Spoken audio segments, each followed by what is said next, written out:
and they're not making the progress we know they need to be successful.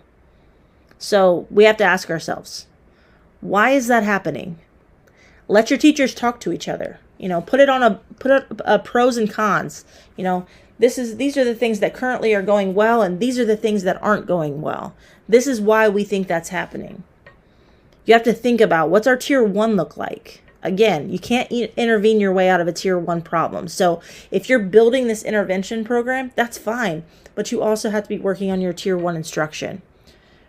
Are we moving quickly enough? Are we using the right data? Is our current intervention system truly closing gaps, or just keeping students in the same cycle year after year?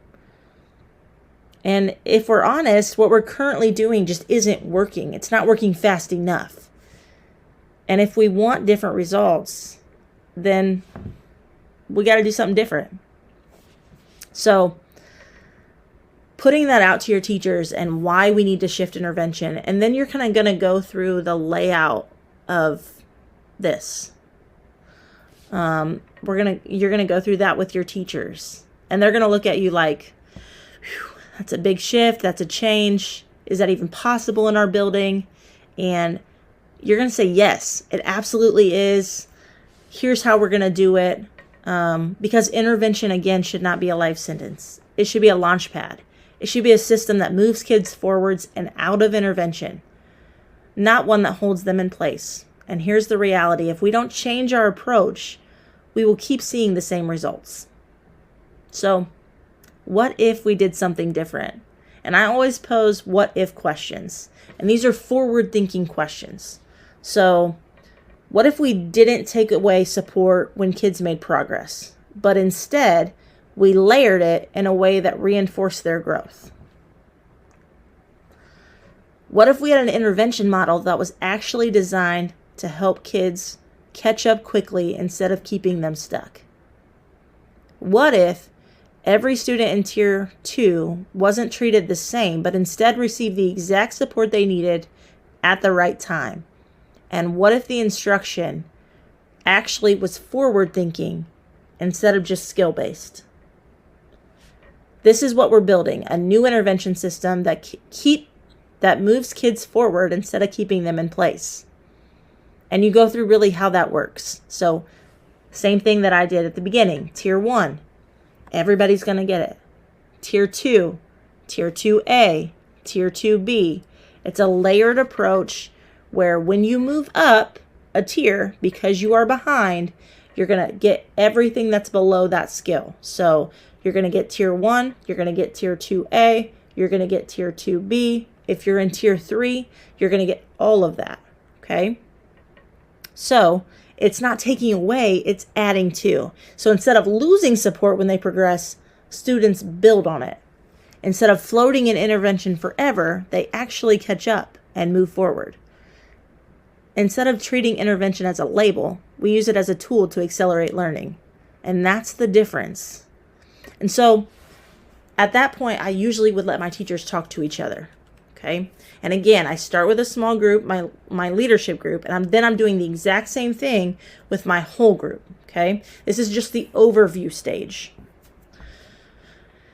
And I let them build it and ask questions and play devil's advocate. And if I don't know the answer, I'm transparent about it. Hey, this is new for me too. I just know that we have to do something different and we might as well take a shot. And because our kids deserve it, right? Because our kids deserve it. Our kids deserve the very best chance that they can get. And we're going to build it together. Okay.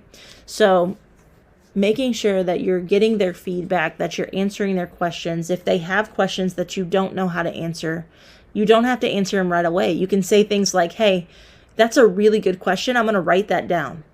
I'm going to think about it for a minute, and then I'm going to come back and answer it for us, okay?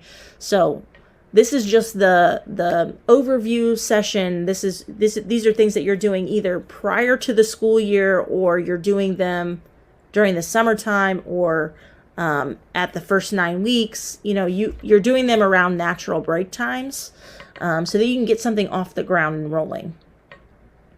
So that's after you meet with that small group you take it to the whole group.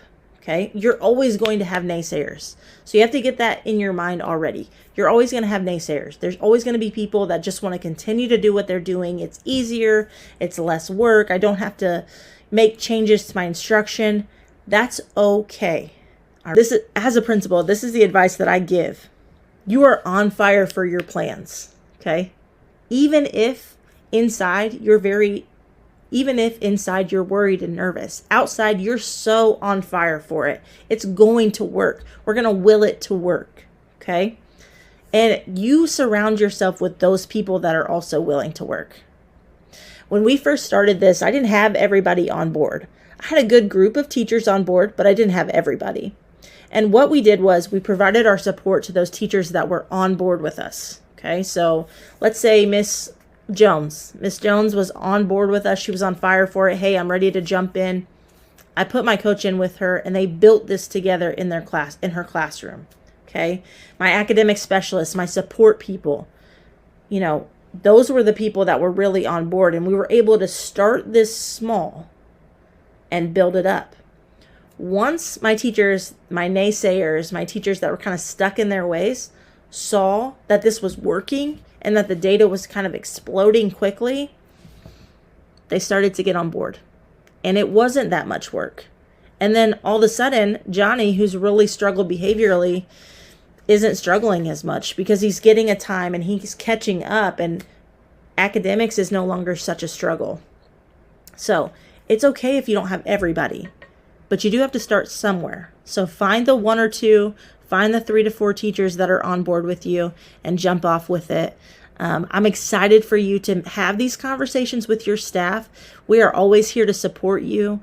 If you want to meet with us, if you have questions, please send them in to us, and we will make sure that we're answering and getting back with you all. Our next session is on data. Okay, so our next session is on the data that you're collecting and where you start with that. And then we're going to move into scheduling. So looking forward to seeing you next time for that. See you soon.